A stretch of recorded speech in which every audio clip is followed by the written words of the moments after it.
Welcome to Motivated to Lead podcast, helping you become a better leader. I'm your host, Mark Klingsheim.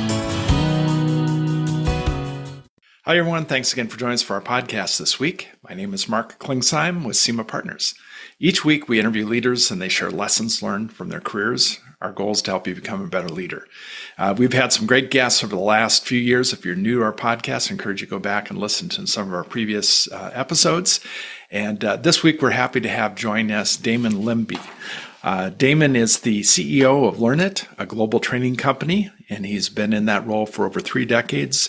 And they have upskilled over 1.8 million individuals in the workplace.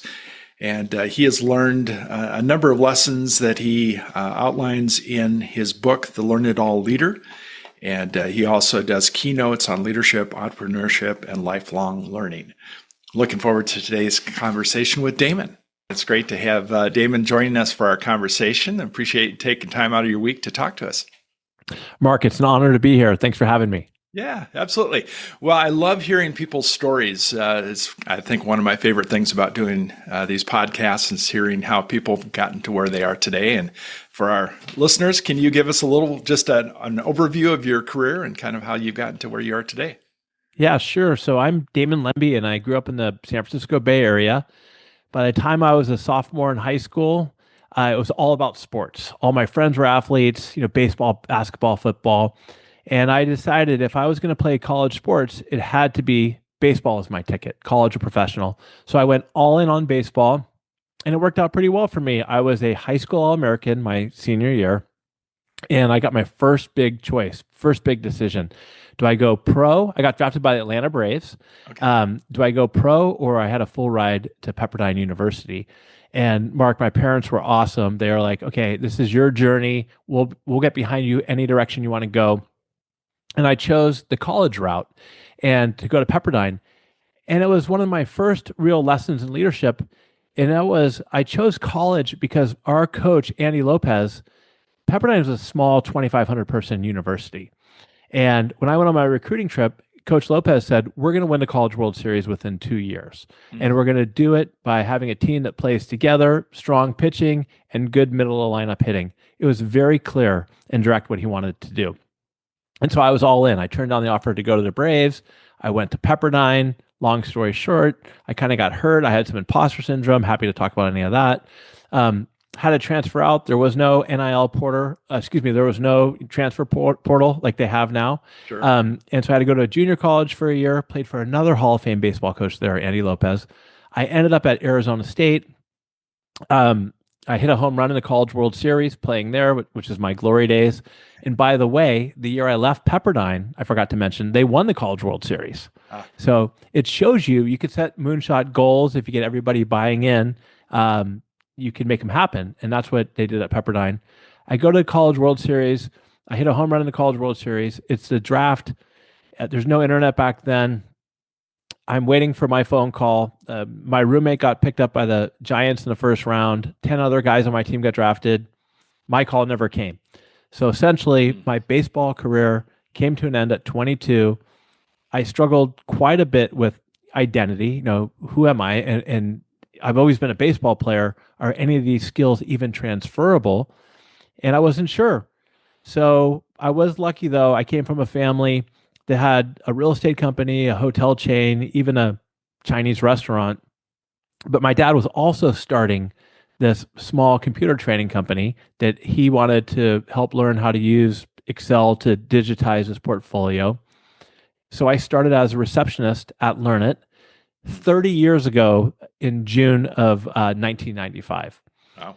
I taught classes after answering more phone calls than anybody. I did sales.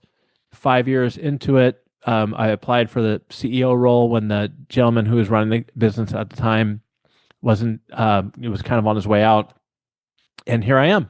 30 years later, there's been a lot that's happened ever since, but that's a quick recap of how I've gotten here. Yeah. Well, like most people, you probably couldn't imagine the journey that took you to where you are today. And it's fun to hear your story. Talk a little bit about, you've got a book that you've written. which I always love when people actually, everybody has a book inside them, and most people don't get it out on paper, the hard part of it. But talk a lot about the book. It's called Learnit All Leader. How did it sounds like it aligns with what you're doing in your work as far as at your organization. But talk a little bit about that and kind of what was your purpose for writing the book. So I think you bring up a good point. I think all of us have a book inside of us. And I was really fortunate to have my wife kind of push me into doing it, and which came out in April of 2023. And at the time, I thought I was going to write about my family and San Francisco and our history. But as I started sitting down, I put it together around my leadership journey, Learnit, and what I've learned over the years. And what really inspired me to write the book was, first and foremost, I've been able to see behind the curtains of a lot of great organizations that we've worked with. And I've seen great leadership and maybe not so great leadership. So I share a lot of stories in there. Number two is I've been surrounded with great employees and team members and built great teams. And a lot of the success, most of the success is what we've been able to accomplish together. As well as, look, I can never in my life imagine that I would end up in the learning field in my life. I went to Arizona State. My focus was on baseball, and I don't have a degree from Harvard Business School or anything like that. Not that there's anything wrong with that, but I wanted to write a book that could help individuals realize that through putting in the hard work, the intentionality, and going for things, and being curious, that you can raise up to a level and be a great leader, whatever a leader looks like for you. And the third final reason, though, Mark, is I wanted people to understand my father's impact. I mean, he was my idol. He was a big businessman, but he was also a great father. And I lost him in 2010 to cancer at only 62 years old. And I got two little kids, a 3-year-old and a 7-year-old. And it's kind of a legacy thing. I want them to see not just my dad, but also the impact my mom had and what it's like to have great parents and for them to lead by example. And what Learnit has been able to do over the years. I mean, we've helped upskill. We're a live learning platform that has helped upskill over 2 million people. So we've had a lot of impact. And so my book talks about my journey, talks about the 3 Hall of Fame baseball coaches I played for. The first half of the book is about being, mindset, what I think a Learn It All mindset is. And the second half of the book is about doing. And it's practical advice on how to be a better coach, how to lead through difficult times. And I even have a story in there, if you're a music fan, about having a party decision-making for Guns N' Roses. And so just tell some of my stories, and I share a lot of the things that team members I've had. And yeah, that's about it. Well, tell me one of the favorite stories that you share in the book. I want everybody to pick up a copy, but what's one of the stories? And maybe it's the one you just mentioned, but give us a little sample. One of my favorite stories that's top of mind, I just spoke to this woman yesterday, is when Learnit first started, we were a computer training company. And as we started to evolve, it was really one of our biggest clients at the time, still today, is Gap. We trained thousands of their employees, especially headquarter employees, and they wanted a time management class or difficult conversations class. And we didn't do it at the time, but they said it'd be great to just have one, holistic training provider. And so we started dabbling in that area. So for 4 or 5 years, we started doing time management classes and everything, but people still looked at us as a computer training company. It was hard to get that out of their mindset. And I had this woman named Jennifer Albrecht, who was a fantastic instructor for us. And then she left after a couple of years to go work at a local high school. She came back and she took over our soft skills department. I hate that term, soft skills, but really that's what it was. And Jennifer was late 20s, cute, bubbly, but she kind of suffered with the limiting beliefs or imposter syndrome that this industry was for white men who are in their 60s who worked at IBM for 30, 40 years, and that we could never be taken serious in this field. But Jen and I were at a conference at the Ritz-Carlton at Pentagon City it was one of my best conferences ever. It was around leadership experience, And throughout the event, they had all these great instructors, but they'd always call Jennifer up to help participate over the week. And one day, Mark, her and I were walking around Pentagon City outside, and she turned to me and she said, I'm as good or better than any of these guys out there. And we can really do this. And so that like set us on a path. This was probably like 2005, where things just really elevated after that when it comes to the soft skills world that we do around leadership and coaching. And that was a big deal. And that's one of my favorite stories because, again, it's kind of like an underdog story. Right. And it was great to see her eyes light up. I always knew she had it in her, and I would try to tell her, but she was able to see it for herself. And she had such a wonderful impact for about 15, 16 years at Learnit. And I'm excited to see her at our 30-year anniversary party in a couple of weeks. Okay, very cool. So talk about the imposter syndrome. I think a lot of our listeners are either first-time leaders or first-time CEOs. And a lot of times getting the title, they think, okay, now I need to know everything. And I don't feel like, I hope I'm not discovered. I don't know much of, anything to lead. I'm sure you can probably think back to when you got the title CEO, kind of that feeling that you have. But how does somebody work through that? I think you bring up a great point. Somebody goes from individual contributor, they get brought on as a new leader, and they might be thinking behind the scenes, why me? Or am I even capable? Or is anybody going to even listen to me? Well, my first point for all your listeners out there is that's not, you don't have to worry about it. Somebody believed in you. They put you in this role, so you belong there. That's first and foremost. When it comes to imposter syndrome, I'm glad you brought it up. It's actually something I talk a lot about in my book. And I developed this 4-step framework. And I did it when I was playing baseball because when I left Pepperdine, I had a lot of imposter syndrome. And when I got to Arizona State, this was really my last chance to play in a major school like this. A lot of people told me I shouldn't go there because there'd be 17 guys trying out for first base. But I'm like, this is my last chance. I'm going to go all in. I'm going to forget about the imposter syndrome. And my 4-step process was, number one is to look at what are you afraid of? For me at the time is, if I don't make the team, what's the worst case scenario? If you're a first-time leader or whatever it is that you're concerned about, that you have an imposter syndrome over, fast forward a year, if things don't work out for you, is it something you can overcome? If it is, then label it. Label what your fear is. So that's number one. And once you realize that you can overcome it, great. Step number 2 is work hard. Put in the effort. There's no hacks that will get you there quicker than just hard work. And also, when you're working hard, it prevents your mind from being too worried about things. It forgets that anxiety. So label your fear, work hard. Number 3, which I think is very important, is deliberate practice. In baseball, at the time, I really struggled with hitting curveballs. So I'd be the first guy on the field, last guy to leave, and I'd hit 1,000 curveballs a day. I'd have the batting practice pitcher threw it to me. When I got better at that, I moved on to something else.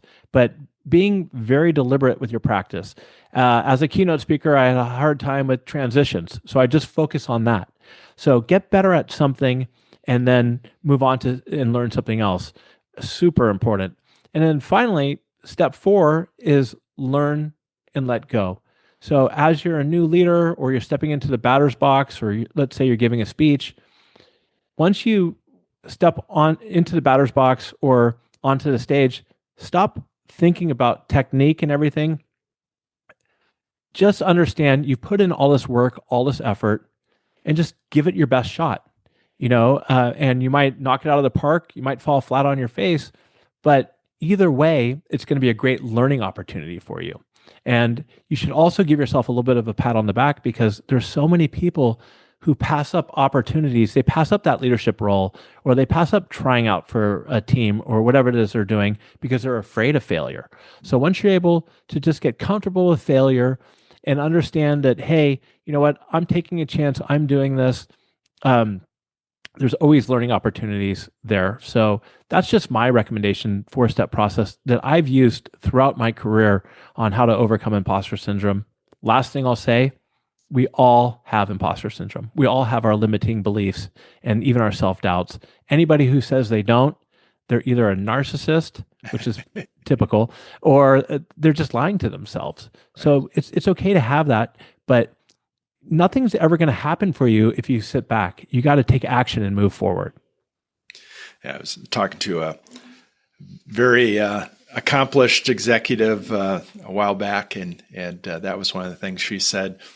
She said, everybody thinks I have it all put together, but inside I deal with the same insecurities, and I've accomplished a lot, but there's still that little voice that sometimes pops up. It's like, well, you really don't know what you're doing. And I think that's something people deal with always. I think those are some great points. So there's a difference between a learn-it-all leader versus a know-it-all leader. Talk a little bit about that, just, that kind of that mindset, changing to, I need to learn more versus knowing it all. Yeah, it's interesting. You just brought up a senior leader who's had a lot of success. A lot of times senior leaders get to the point where they figure, like, I've hit my pinnacle or my peak. I don't really need to learn anything else. Well, the greatest leaders that I've gotten to know, whether it's on my own podcast, the Learn It All podcast, or just through my network, are the leaders who are humble and curious and always want to learn and evolve. And I'm sure you've seen them. I know you're one yourself, and it's so critical. The difference is a know-it-all. That, you have all the answers, you have it all figured out. I have this one gentleman in mind who I know. He runs a 500-person organization, and it's a yes organization. So everybody has to, go along with whatever he thinks is best. And it just, there's no growth opportunities there. That company, you're stacking yourself up for stacking the odds against yourself there. And people aren't going to come to the table with ideas because they know that they're just going to fall on deaf ears. And the difference is a learn-it-all is somebody who, similar to growth mindset, but that they're curious, they're open-minded, they're okay with being wrong. They understand that other people have strengths that they don't, and they're going to tap into those strengths in those areas. And they're not afraid to take chances. Things are going to happen. You're going to learn, and you're going to keep moving forward. So, that's really what I look at as the difference between a learn-it-all and a know-it-all. And as you evolve in your career, I think it's more important than ever to maintain that mentality and that approach instead of thinking like, okay, I've got it all figured out because all my success that I've had. Yeah, great advice. So having that, developing a learning culture within your organization, what are some things that people can do as far as leaders to promote that within your organization? So first and foremost, I think having a learning culture is critical these days because of the rapid pace of change. There's always a lot of change going on, but now with AI and everything else, the rate of change is accelerating like it's never been before.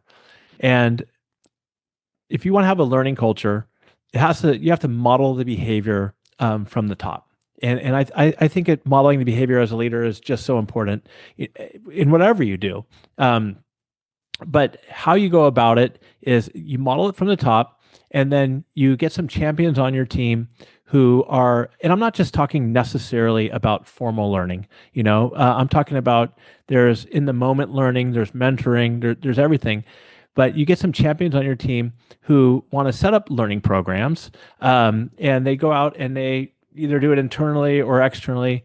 They get curious and they find out what are the skills that people need to be super successful and find ways to develop programs like that, that's just one step of the process. The main step is you have to have the psychological safety within your organization for people to try and fail. That's really what a learning culture is. The formal training is a nice piece, but if people are out trying things and things aren't working and they're getting coached up on how to do it better and differently, that's where the growth really happens. And people are going to come up with ideas that can help evolve your organization. They're going to be humble enough to say, look, I don't have all the answers. And Mark, one of the most important things out there for leaders and anybody is that people are going to get better at receiving feedback. There's a lot of talk about giving feedback, but I think great organizations have leaders and people throughout the organization who can receive feedback. They don't get defensive. They're open to hear what other people have to say. because feedback really is, I believe, the fuel for growth, and it gives you the opportunity to keep moving forward and learning on part of your journey. So to me, that's really what it takes to what a learning culture looks like, and how to get there. Combination of training and learning that way, but also having that organization with the psychological safety that allows people to try almost like a sandbox for themselves. Yeah, no, I think there's no worse feeling not knowing how to do something, and then feeling like if I screw up at all, I'm going to be chastised. I'm gonna be, somebody's going to look at me differently, and so that's kind of that culture of try it and get better versus I think that that is a constraint as far as for employees. So as you've looked back over people, you've had some key people in your life. You mentioned your dad, you mentioned others, your mom, that were influential as far as in kind of shaping who you are. Have you looked to mentors as far as to do formal mentors in your life, or kind of how have you approached that? And do you still have people in your life that they're kind of your board, that is an informal board that help you as far as making decisions when you're trying to decide what to do? Yeah, absolutely. I mean, you mentioned my mom and dad. I mean, I also learned a great deal from those baseball coaches and other leaders.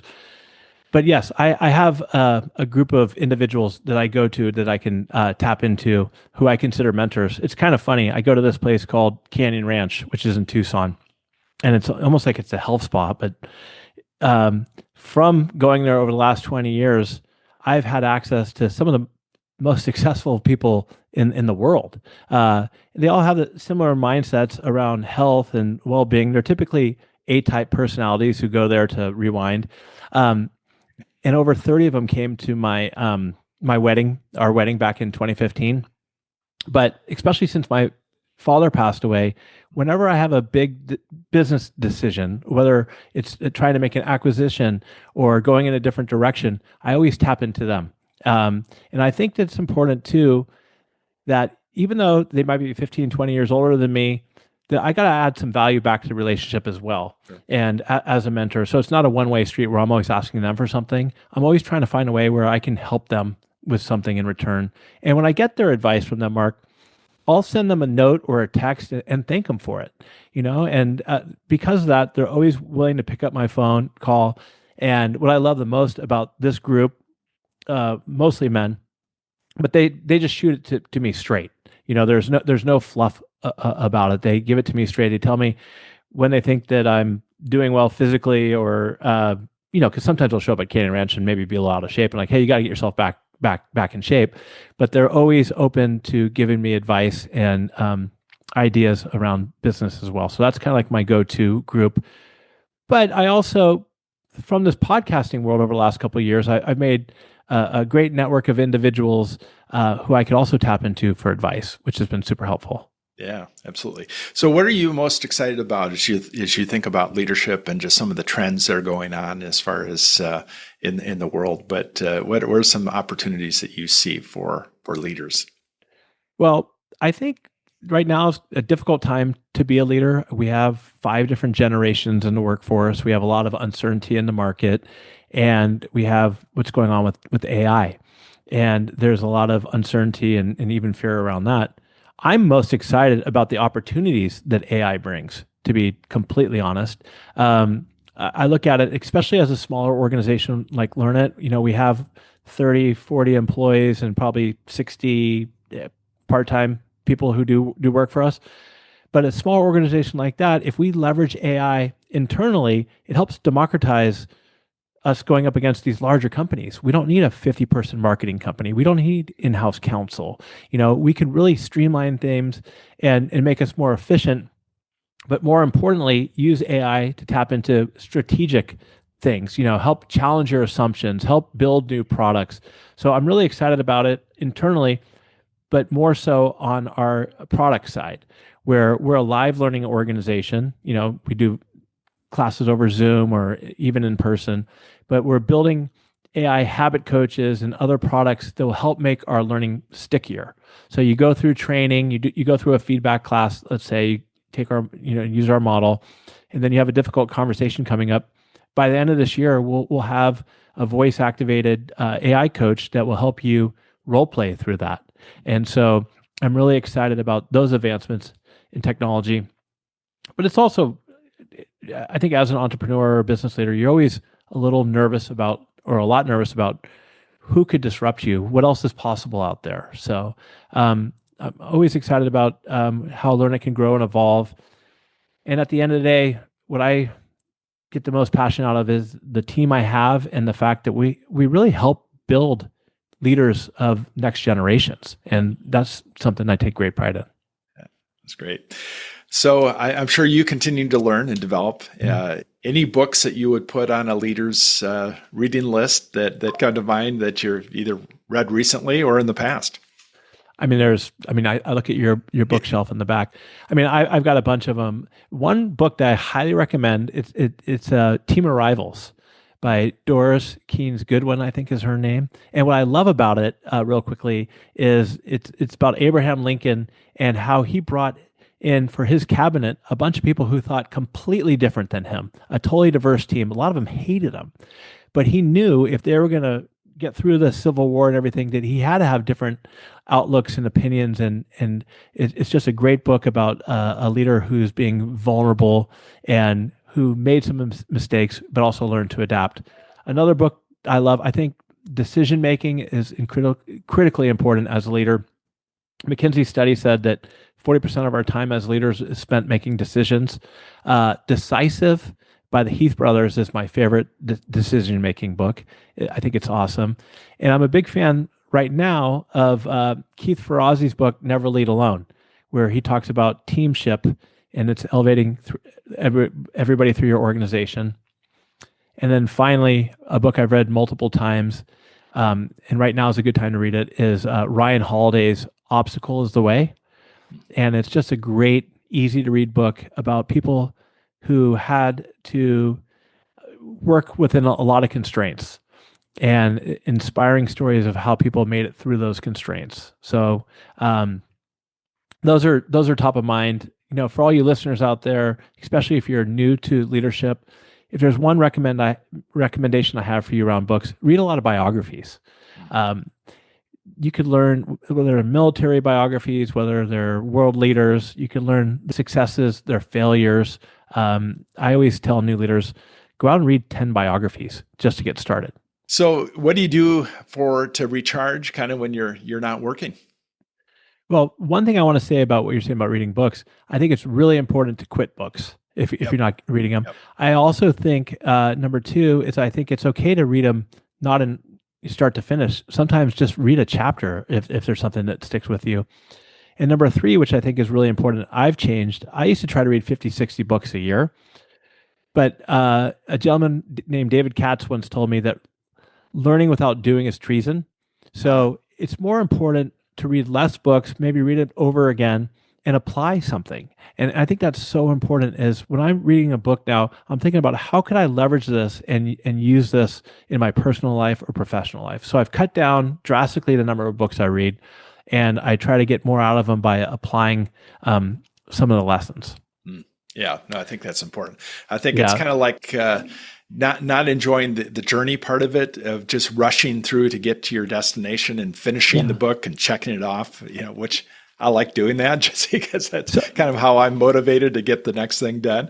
But yeah, you're right. If you're not applying it, you're not learning and growing and stretching. So that's and probably to answer your question about what do I do to recharge, probably the reason why I read less books these days is because I got a 3-year-old and a 7-year-old, and they keep you quite busy as well. So that's I don't know if I would say that they help me recharge, but I love spending time with them. To get away from work. I love my job, which is, I think if you have a career and it's not something you enjoy doing on a regular basis, you got to figure out and pivot. I love my job, but I also, outside of work, I love live music, and I'm a big movie guy. I went and saw the new John Wick movie, Ballerina, by myself the other night. So something to take your mind off it. And I even read a lot of fiction because I think that there's benefit in that too. So those are some things I do to recharge. Got to get better at going to the gym and doing more physical type activity, but I think I'm all right for right now. Okay. Yeah, the fiction part of it, I've got to add some fiction. I'm just nonfiction is kind of where I tend to go. And somebody challenged me a while back. They said you can actually learn a lot by reading fiction. You can. And, you can. So Mark, you should. I mean, I think you can. Helps you think critically, problem solving, and a lot of people think that it's a waste of time reading fiction. I just disagree. I think that there is a lot of value in it. Yeah, absolutely. And it's fun to mix it up. Yeah, absolutely. Yeah, my wife, a lot of times she looks at what I'm reading. She's like, "How can you spend time reading a book like that?" It's like, well, I can't help myself. So tell the audience, encourage them to pick up your book, and but tell them as far as kind of how to find out more about you, and definitely your podcast. I'd love to have them check that out too. Yeah, well, Mark's going to come on my podcast, and it's called the Learn It All podcast. I've been doing it for a couple of years. I've brought on a bunch of great leaders, and I think we have good conversations. So check that out. Connect with me on LinkedIn, Damon Lembi. And my book is The Learn It All Leader. You can find it on Amazon or anywhere else. And finally, my organization is Learnit, learnit.com. Yeah. Well, great. Well, I appreciate you coming on, and it's great to have somebody who podcasts because your audio is great, and your lighting is good too. So, well, hopefully my answers are. No, the answers were the best part of it. No, you asked great questions, so I really appreciate it. Yeah. Well, it's been a lot of fun. I've enjoyed it. And, wish you continued success in all you're doing. Thanks, Mark. Same to you. Thank you for listening to the Motivated to Lead podcast. Please subscribe on iTunes. You can also see a video version of this interview at motivatedtolead.com. This podcast is brought to you by SEMA Partners, helping you find your next great leader.